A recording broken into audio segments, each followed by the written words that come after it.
big responsibility, and it doesn't look like you're maintaining it very well. What do you mean? How do you maintain a car? Hi, I'm Will Swinton. And I'm Jake Swinton. Today we're going to show you how to properly maintain your car to get the most performance, fuel economy, and life out of your vehicle. One of the first steps to take is to familiarize yourself with your car and its major components. You'll want to be sure to locate the dipstick for checking the engine oil, battery, air filter, tires, especially the valve seals, brakes master cylinder, the dipstick for checking the transmission oil, and the power steering reservoir. Frequently checking the engine oil is probably the most important element to long engine life. It is simple and easy to do. After you've located the engine oil dipstick, pull it from its sheath and take a reading. At the bottom, you'll notice a full mark and an add mark. For proper operation, keep the oil level at the full mark. If it gets to the add mark, it is usually 1 quart low and probably should not be driven until oil is added. Be sure to consult your owner's manual to make sure you're adding the correct weight and type of oil. How often should you check that, Will? It's best to check it once a week or with every tank of gas. Of course, more often won't hurt a thing. Be sure to replace the dipstick when you are done. Changing your oil filters every 3,000 miles is a great idea. Battery is part of the engine. Just as the oil will give the engine a long life, proper fluid levels in the battery will give it a long life too. Now, before performing this task, be sure to wear safety glasses and protective gloves like Will is demonstrating here.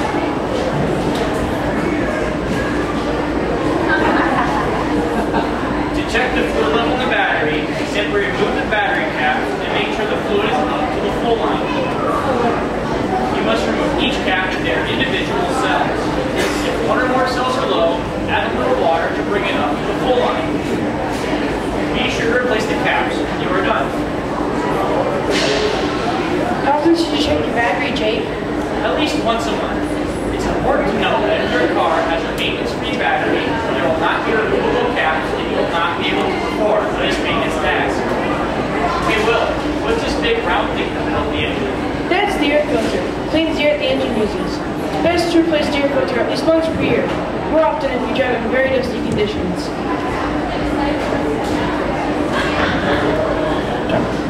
That good?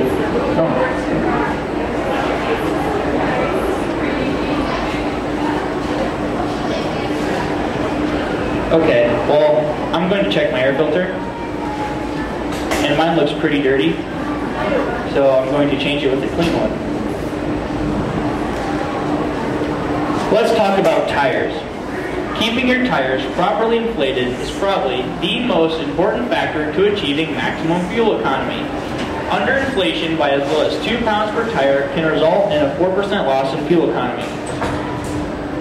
To check the tire pressure, first locate the valve stem and remove the cap. Next, firmly press the gauge onto the valve. Remove the gauge and take a reading. The correct tire pressure can be found either on the sidewall of the tire or in your car's operator's manual. If necessary, add air. It is important not to overinflate your tires, as this can result in premature wear of the tires.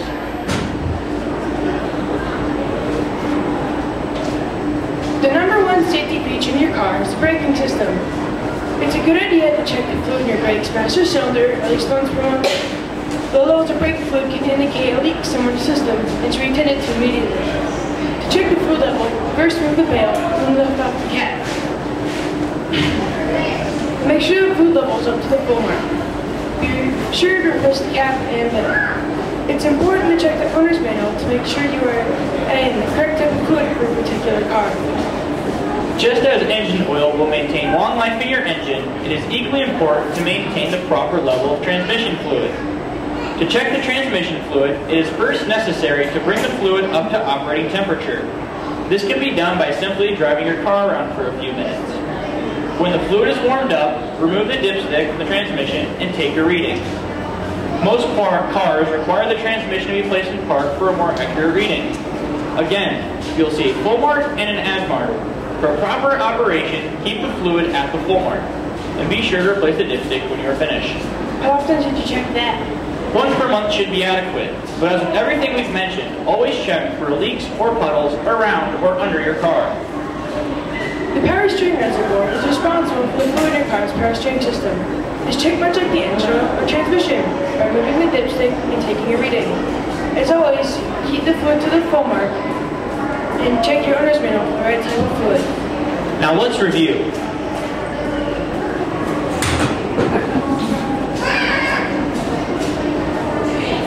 The main maintenance tasks to perform on your car are checking the engine oil, make sure the oil is up to the full line. Checking your battery, making sure there's enough fluid.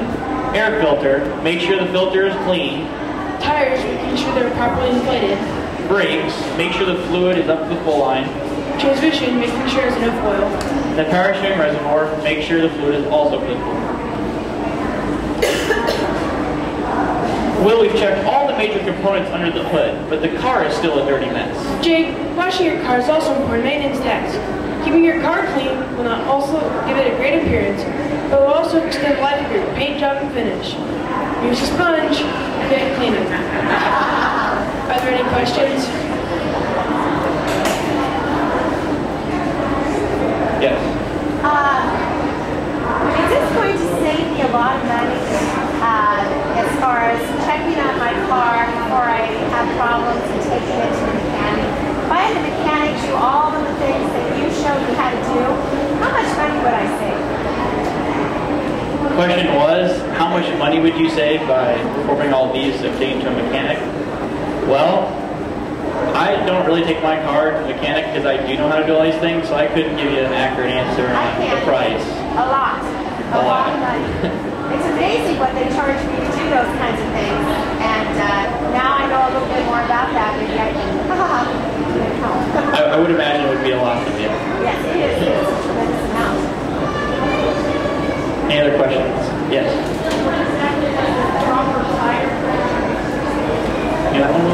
The question was, what was the appropriate tire pressure?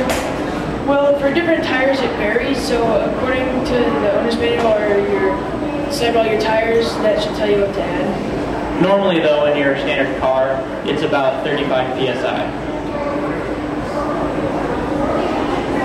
Any other questions? What does PSI stand for? The question was, what does PSI stand for? PSI stands for pounds per square inch. Well, if there are no more questions, this concludes our presentation.